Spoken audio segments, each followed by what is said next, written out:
Assalamualaikum warahmatullahi wabarakatuh murid-murid. Hari ini kita belajar bidang ibadah bertajuk tayamum. Bismillahirrahmanirrahim. Rabbi shrah li sadri wa yassir li amri wahlul 'uqdatam min lisani yafqahu qawli. Objektif kriteria kejayaan. Pertama, murid dapat menyatakan pengertian tayamum. Kedua, murid dapat menerangkan 4 daripada 5 sebab-sebab yang mengharuskan tayamum. Ketiga, murid dapat menjelaskan 4 rukun tayamum dan 4 daripada 5 sunat tayamum. Keempat, murid dapat menghuraikan 3 daripada 4 syarat-syarat sah tayamum. Kelima, murid dapat memperincikan 4 daripada 5 perkara yang membatalkan tayamum. Keenam, murid dapat melakukan simulasi cara bertayamum dengan betul. Dan yang terakhir, murid dapat melaksanakan tayamum dengan sempurna. Air dah nak habis, cukup-cukup untuk kita minum. Kita dah cari air merata-rata ni. Waktu solat pun dah nak habis. Baiklah murid-murid, apakah maksud tayamum? Tayamum ialah menyapu debu tanah yang suci ke muka serta kedua-dua tangan hingga ke siku dengan niat dan syarat-syarat tertentu. Sebab-sebab mengharuskan tayamum. Pertama, ketiadaan air selepas berusaha mencarinya. Kedua, ada air tetapi cukup untuk minuman, diri dan haiwan ternakan. Ketiga, cuaca yang terlalu sejuk dan penggunaan air boleh memudaratkan diri. Keempat, terhalang daripada mendapatkan air kerana ada bahaya. Kelima, luka atau sakit yang tidak boleh terkena air. Rukun tayamum. Pertama, berniat. Ikut ustazah baca ya. Nawaitu tayammuma listibahati fardis salati lillahi ta'ala. Sahaja aku bertayamum untuk mengharuskan salat kerana Allah Ta'ala. Kedua, menyapu seluruh muka dengan debu. Ketiga, menyapu debu ke tangan hingga ke siku. Keempat adalah tertib. Sunat-sunat tayamum. Pertama, membaca basmalah. Bismillahirrahmanirrahim. Kedua, menipiskan debu pada tapak tangan. Ketiga, merenggangkan jari ketika letak pada debu. Keempat, berturut-turut. Kelima, menghadap kiblat. Syarat-syarat sah tayamum. Pertama, mengetahui masuk waktu solat. Kedua, mencari air selepas masuk waktu solat. Ketiga, menggunakan debu tanah yang suci.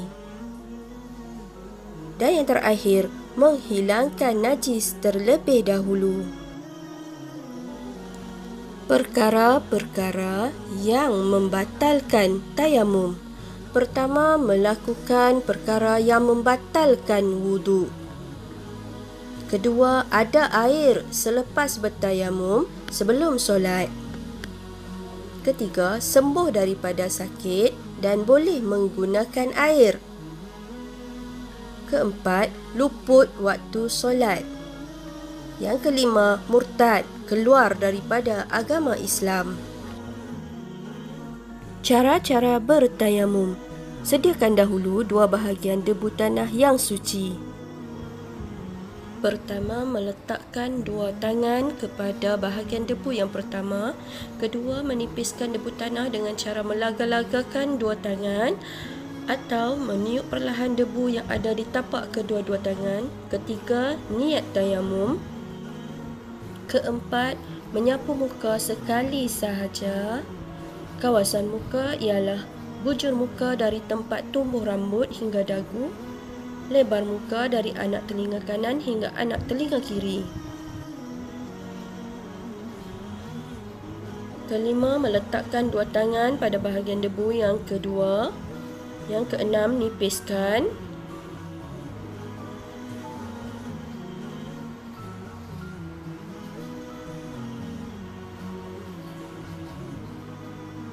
Yang ketujuh, menyapu debu ke tangan kanan bermula dari hujung jari tangan kanan hingga ke siku.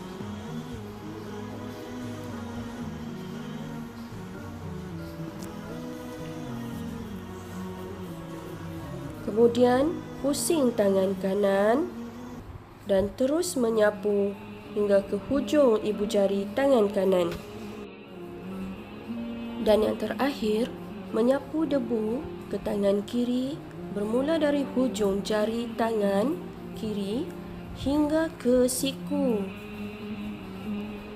Kemudian pusing tangan kiri dan terus menyapu hingga ke hujung ibu jari tangan kiri. Oleh itu, Ustazah harap kamu dapat melakukan amali tayamum di rumah berpandukan video tadi sebagai latihan kamu apabila menghadapi situasi yang mengharuskan tayamum. Tambahan lagi, mari kita lihat dalil bagi tayamum di dalam Al-Quran. Bismillahirrahmanirrahim.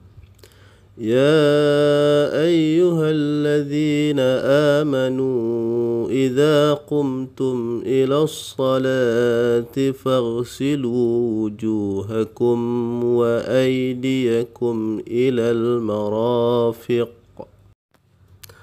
وامسحوا برؤوسكم وأرجلكم إلى الكعبين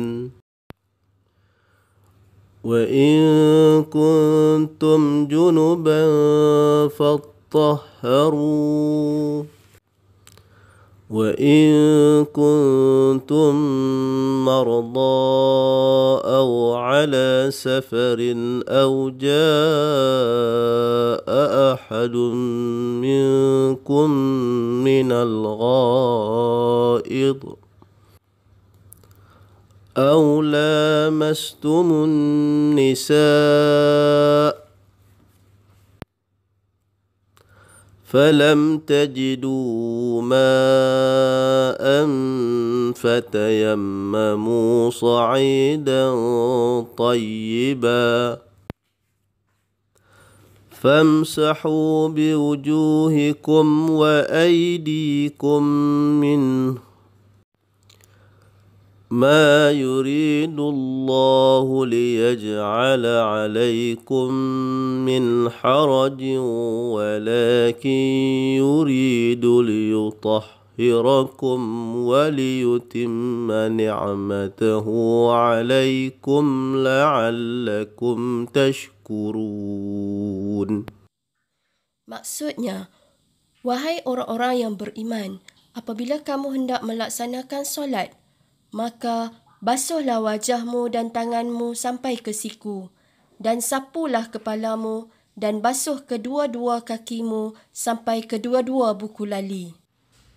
Jika kamu berjunub, maka mandi wajib, dan jika kamu sakit atau dalam perjalanan atau kembali dari tempat berhadas atau menyentuh perempuan, maka jika kamu tidak mendapat air, maka bertayamumlah dengan debu yang baik dan suci. Usaplah wajahmu dan dua tanganmu dengan debu itu. Allah tidak ingin menyusahkan kamu, tetapi Dia hendak membersihkanmu dan menyempurnakan nikmat-Nya bagimu agar kamu bersyukur. Surah Al-Maidah ayat 6. Selamat belajar ya murid-murid. Sekian, terima kasih.